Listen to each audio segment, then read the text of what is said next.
Hello, good evening. In this video, we will discuss the current affairs of May 16th and 17th. The first article is Tribunal Reforms Ordinance Bill 2021 has been passed by the uh, President of India, and it is going to be challenged in the Supreme Court. In this perspective, we have to study about what is the ordinance all about. The 2021 ordinance, which dissolves certain existing appellate bodies. It dissolves certain existing appellate bodies and transfer their functions to the other existing judicial bodies. That means merging of some of the appellate and tribunal bodies into other things. That's why transferring these functions to other bodies. Actually, in 2017, what happens means through a Finance Act, the number of tribunals has been reduced to 19 from the existing 26 bodies then, and abolishing them and merging with the other tribunals and the function which is having the similar function, they are merged again. And the ordinance also lays down the conditions for the constitution of a search and selection committee for the appointment of other tribunals.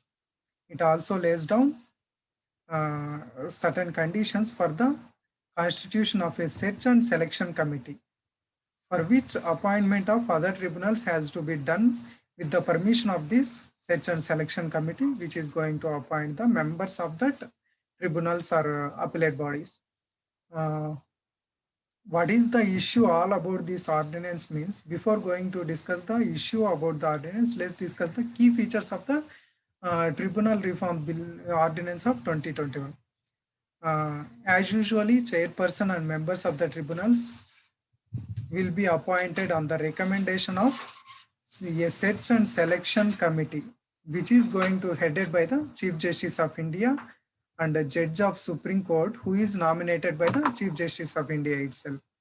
And the ordinance now amends the term to specify the chairperson of a tribunal shall hold office for 4 years until he attains the age of 70 years or whichever is earlier. That means the ordinance now amends the term of the chairperson of the Tribunal Reforms Committee. That is, he is going to office for 4 years or until he attains the age of 70 years, whichever is earlier. And other members shall hold the office a term of 4 years or till they attain the age of 67 years. Remember this, for the members it is 67 years dead end, and for the chairperson it is 70 years dead end. Whichever is the earlier will be considered. And it states that a person who has not completed the age of 50 years shall not be eligible for the appointment of chairperson or member. Here comes the major issue.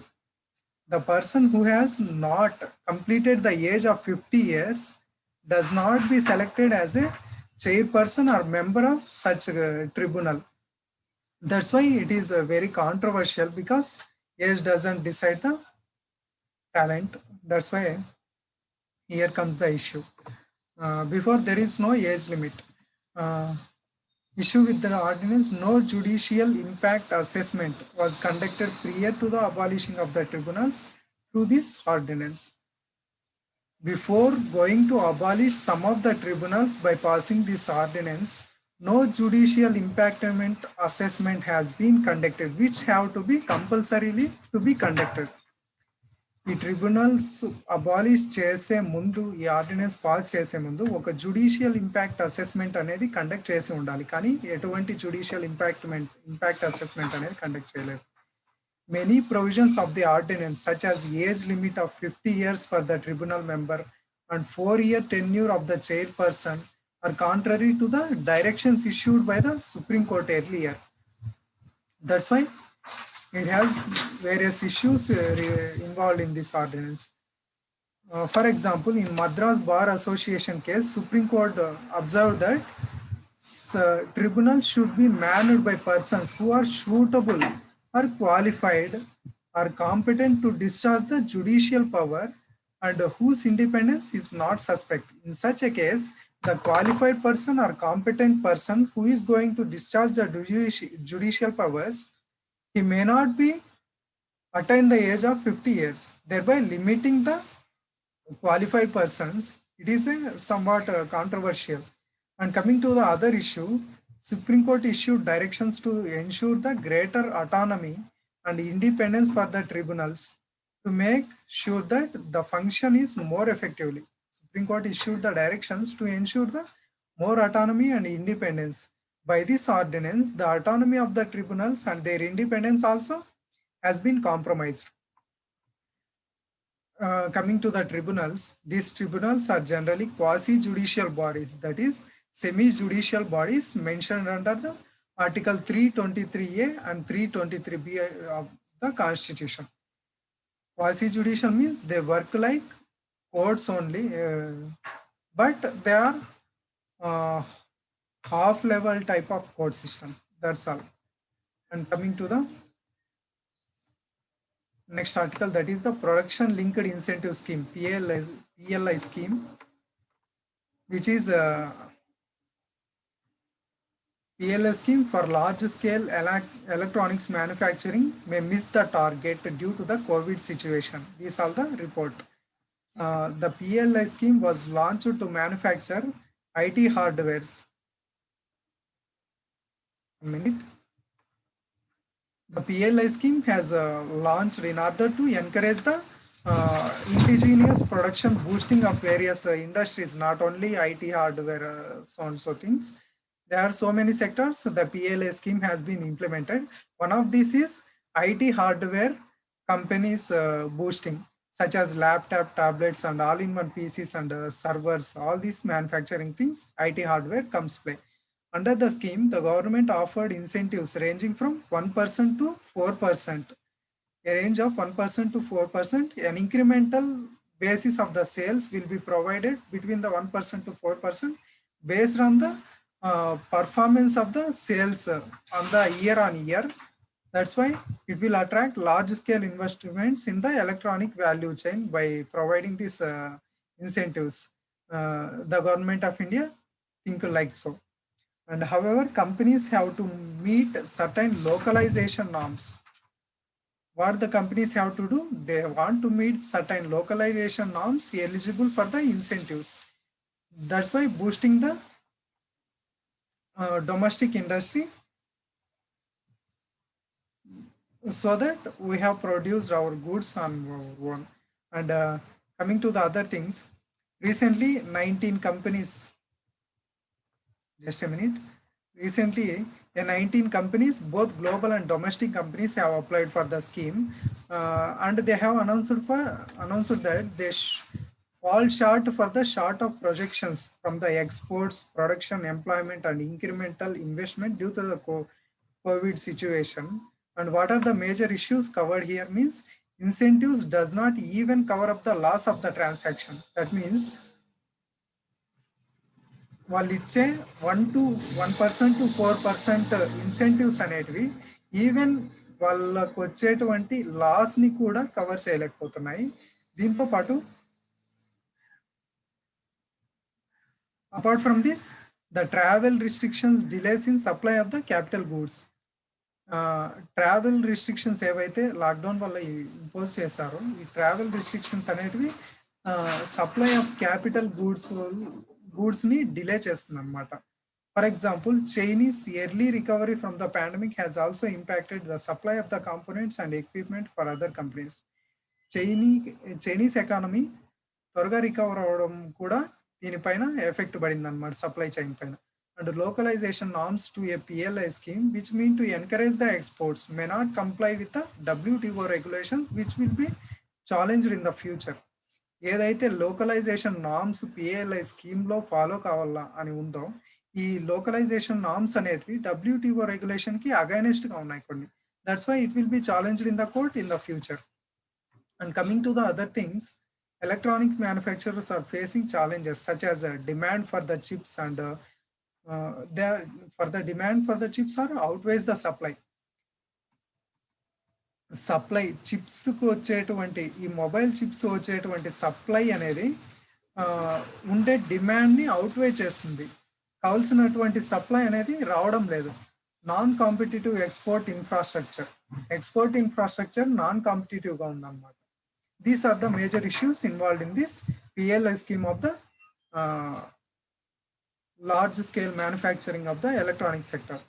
And coming to the other article, that is the United Nations Global Road Safety Week, UNGRSW, United Nations Global Road Safety Week. It is a biannual global road safety campaign which will be hosted by the WHO for every 2 years. Biennial means every 2 years there is a global road safety campaign conducted by the WHO, that is the United Nations Global Road Safety Week. Which is it conducts? The WHO is the conducting agency of this global road safety week of the UN. It is an initiative which is started in the year of 2007. It brings individuals, governments and various NGOs, corporations around the world to raise the awareness about the road safety and make the changes that will reduce the number of road deaths in a year. And what are the objectives of this week is to garner the policy commitments at the national and local level so as to deliver 30 km/h speed limits and these zones in the urban areas. That means ఈ policy commitment అనేది national లెవెల్లోనో local లెవెల్లోనో deliver చేసే విధంగా ఏ విషయాల్లో అంటే, for example certain areas have a speed limit. For example school areas are major important circles or otherwise. In such a situation, there is a speed limit, that is the 30 km/h. This speed limit has to be managed in certain zones in the urban areas. These are be complemented at the national and local levels. And low speed streets make cities safe and healthy, green and livable. Low speed streets అనేటివి develop చేయడం వల్ల cities safe, healthy, green and లివబుల్గా ఉంటాయనేసి చెప్తుంది అనమాట. తర్వాత రెండో point వచ్చేసి build momentum towards launch of the global plan for the decade action of the road safety 2021 and 2030 for which has been adopted by the UN general assembly already in the August 2030. ఈ UN global safety road week అనేది already UN general assembly August 2020లో ఒక global plan అనేది launch చేసింది. ఏంటంటే decade for action of road safety 2021 నుంచి 2030కి ఈ డికేడ్ని action for road సేఫ్టీగా ప్రకటించింది అన్నమాట UN జనరల్ అసెంబ్లీ. దీనికి ఒక మూమెంటం లాగా ఈ సిచ్యువేషన్ అనేది యాడ్ అవుతుంది అని చెప్తుంది. It's set targets. ఈ డికేడ్ అనేది set targets for preventing at least 50% of the road traffic death injuries by 2030. ఈ కమిట్మెంట్ వల్ల అట్లీస్ట్ 50% రోడ్ ట్రాఫిక్ డెత్స్ అనేటివి, ఇంజురీస్ అనేటివి తగ్గించాలని 2030కి టార్గెట్ పెట్టుకుంది అన్నమాట. Next road safety in India. Road safety ఇండియాలో స్టాటిస్టిక్స్ చూస్తే world bank, according to a report by the World Bank, India accounts for 11% of the global deaths in the road accident, highest in the world, with only 1% of the world's vehicle. That means world bank submit చేసిన report ప్రకారం మన ఇండియాలో only వరల్డ్లో 1% of vehicles మాత్రమే ఉన్నాయి. ఈ 1% of vehicles 11% of road యాక్సిడెంట్కి responsible అవుతున్నాయి worldwide. That is the highest in the world in anywhere in the any country. Road యాక్సిడెంట్లో ఇండియా అనేది టాప్ మోస్ట్ పొజిషన్లో ఉందన్నమాట. కాజెస్, ఈ road safety causes over speeding కానీ, లేదా డ్రంక్ అండ్ డ్రైవ్ కానీ, లేదా defect in the road conditions కానీ, inadequate safety features in the vehicles కానీ, so the important issues acts here. And coming to the what are the measures taken by the Indian government means National Road Safety Policy, which outlines various policy measures such as promoting awareness, establishing road safety information database, and encouraging safe road infrastructure, creating including the application of intelligent transport and enforcement of safety laws. And Good Samaritan guidelines has been issued by the government of India to prevent the harassment of the Good Samaritans who help accident victims. That means ఈ good Samaritan concept అనేది ఏంటంటే, for example road accident జరిగింది అనుకుంటే, అలాంటి సిచ్యువేషన్‌లో road accident జరిగిన తర్వాత blood అంతా పోతా ఉంటుంది. అలాంటి సిచ్యువేషన్‌లో ఎవరు పట్టించుకోకుండా వెళ్ళే సిచ్యువేషన్‌లో ఒక పర్సన్ వచ్చి ముందుకొచ్చి తీసుకెళ్తాడనమాట. తీసుకెళ్ళిన వ్యక్తి పైన ఆహ్, కేస్ బుక్ చేయడం అనేది ఒక హార్ష్ కండిషన్ అనమాట. ఇలా హ్యుమానిటేరియన్‌ని ఎంకరేజ్ చేసే విధంగా గుడ్ సమారిటేరియన్ గైడ్‌లైన్స్ అనేది గవర్నమెంట్ ఆఫ్ ఇండియా అనేది తీసుకొచ్చిందనమాట. హరాస్మెంట్‌ని డిస్కరేజ్ చేసేదానికి. In January 2021, the first ever National Road Safety Month has been inaugurated to build the awareness. జనవరి 2021లో నేషనల్ రోడ్ సేఫ్టీ మంత్గా జనవరి 2021ని ఇండియా అనేది లాంచ్ చేసింది టు ఎన్కరేజ్ ద అవేర్నెస్. ఏ మెజర్స్ తీసుకున్నాం ఇండియాలో అంటే, ఫస్ట్ది వచ్చేసి నేషనల్ రోడ్ సేఫ్టీ పాలసీ, సెకండ్ది వచ్చేసి good Samaritans guide lines, and third one is the national road safety month. The National Road Safety Month is the January 2021. And coming to the other thing, the steps taken to ensure the availability of the fertilizers to the farmers are subsidized prices during the lockdown period. Farmers ki fertilizers అనేటివి అవైలబిలిటీలో ఉండే విధంగా subsidised prices అనేది ఏ విధంగా steps తీసుకునింది government అనే issue పైన ఈ ఆర్టికల్ అనమాట. Government of India is making available fertilizers namely urea and 22 grade of phosphate potassic fertilizers. ఏ ఫర్టిలైజర్స్కి సబ్సిడీ అందిస్తుంది గవర్నమెంట్ ఆఫ్ ఇండియా అనేది యూరియా పైన, నెక్స్ట్ వచ్చేసి సెకండ్ది ఫాస్ఫాటిక్ అండ్ పొటాసిక్ ఫర్టిలైజర్స్. ఈ ఫాస్ఫాటిక్ పొటాసిక్ ఫర్టిలైజర్స్లో 22 గ్రేడ్స్కి 22 డిఫరెంట్ టైప్స్ ఆఫ్ గ్రేడ్స్కి వాటి యొక్క న్యూట్రిషనల్ వాల్యూని బట్టి ఈ గ్రేడ్స్ అనేటివి డిసైడ్ చేయబడతాయి. వీటికి సబ్సిడీ ఇస్తుంది. ఈ ఫాస్ఫాటిక్ అండ్ పొటాసిక్ ఫర్టిలైజర్స్లో డైఅమోనియం ఫాస్ఫేట్ కూడా ఇంక్లూడ్ అయిందనమాట. This will give the subsidised prices through fertiliser manufacturers or importers.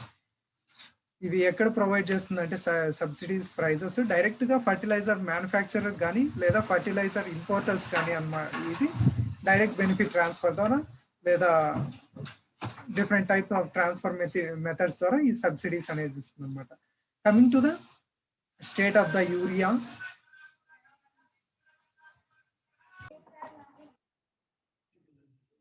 Coming to the urea, it is being provided to the farmers at statutory notified MRP price, and the difference between delivery cost of the fertilizers at the farm gate and MRP payable by the farmer is given as the subsidy to the fertilizer manufacturer itself or to the importer by the government of India.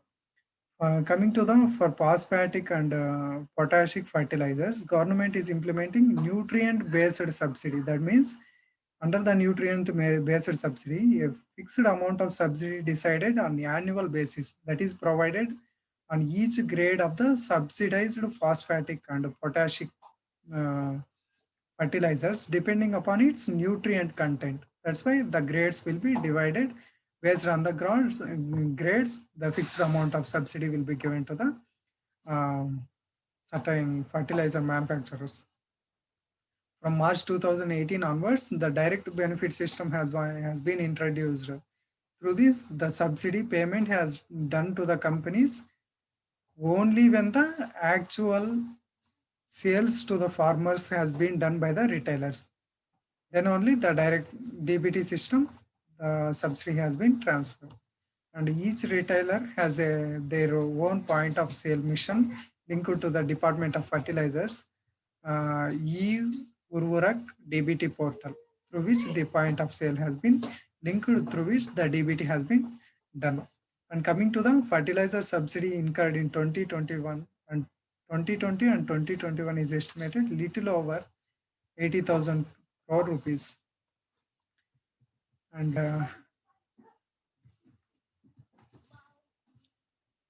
what are the issues with the fertilizer means, since the price of urea is not decontrolled, it is very cheaper. Hence the farmers use excessive urea leading to the poor soil health. That's why the soil health has been compromised. And the nutrient-based subsidy scheme is less effective as urea is not covered under it. And no denial policy. Anybody, non-farmers included, can purchase any quantity of the fertilizers. It allowed for the bulk of buying by the unintended beneficiaries. There is the genuine persons or the deserved farmers has not getting it properly.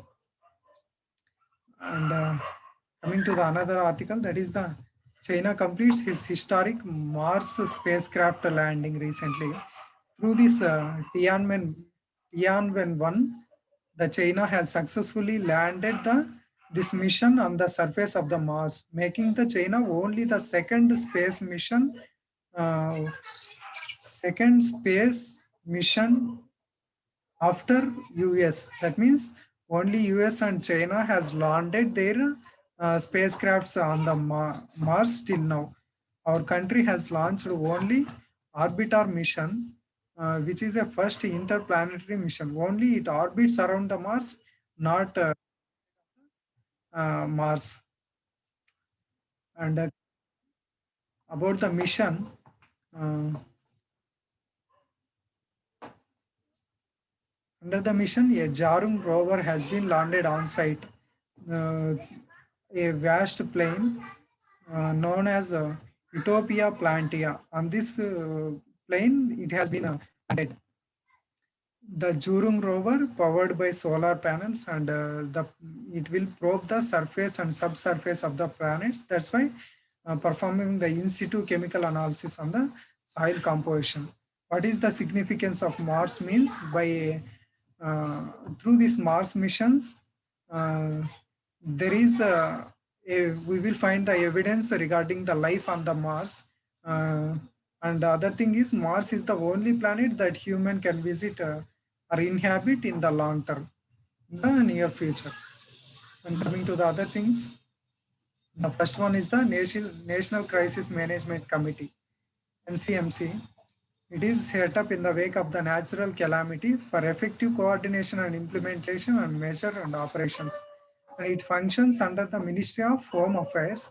It is an integral part of the natural disaster management, and it is integral part of the disaster management system. NCMC gives the direction to the crisis management group as deemed necessary. It is headed by this committee is headed by the Cabinet Secretary of the Home Affairs and the secretaries of all concerned ministries, departments, which comes under it. And apart from this, organizations which are members of the committee are also included in this. And next thing is the active pharmaceutical ingredients. These active pharmaceutical ingredients, recently there has India has urged China to stabilize the prices of these active pharmaceutical ingredients used for the manufacturing of the COVID-19 related medicines. API, or a bulk drug, is a biologically active component of a drug product, which is required to make the medicines. That means it is a raw product of the medicines which should be made in the future. India is currently dependent on China nearly for the 70% of the API imports.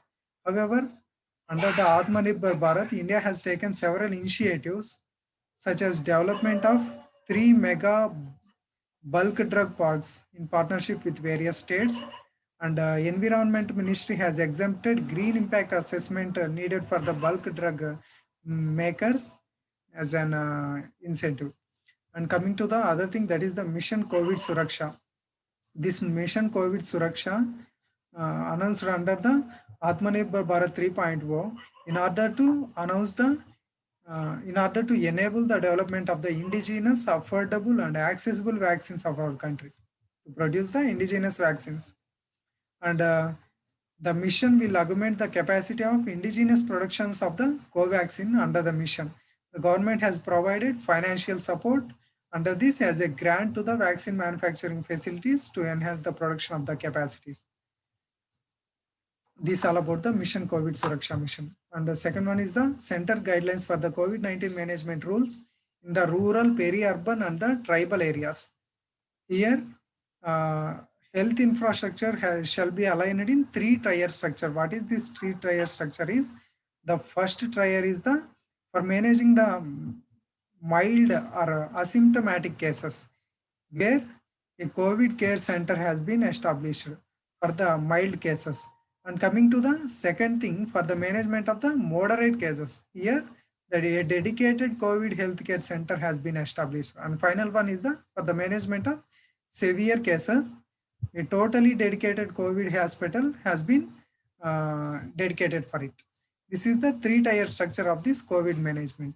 And the symptomatic cases can be triaged at village level by teleconsultation with the community health officer, and cases with comorbidity or low oxygen saturation should be sent to the higher centers. That's why it works in the three-tier. Developing a system of providing pulse oximeters and thermometers on loan to the families with a confirmed case of the COVID-19 also covered here. And coming to the last article, that is the geolights. India has begun its first of its geolite cargo flights, with the government of India having commenced the process of importing geolites across the world for use in medical oxygen plants. For the production of the medical oxygen plants, the India is going to importing the geolites from various countries from the globe. It has been started the geolite cargo flights by the Air India. That's why it is in use. Coming to the geolites, these geolites are the crystalline alumina silicates with periodic arrangement of the cages and the channels. These structures have been described leading to the versatility in terms of their pore dimensions and channel systems dimensionally due to their dimensionality or composition or other things. Geolites are widely employed as sorbents, as ion exchangers in detergents and catalysts in the industrial processes, and as divers. They are more diversely used in the oil refining or petrochemical industries and chemicals to make the fine chemical, and also in the fine chemicals. This is all about the today's current affairs. Thank you.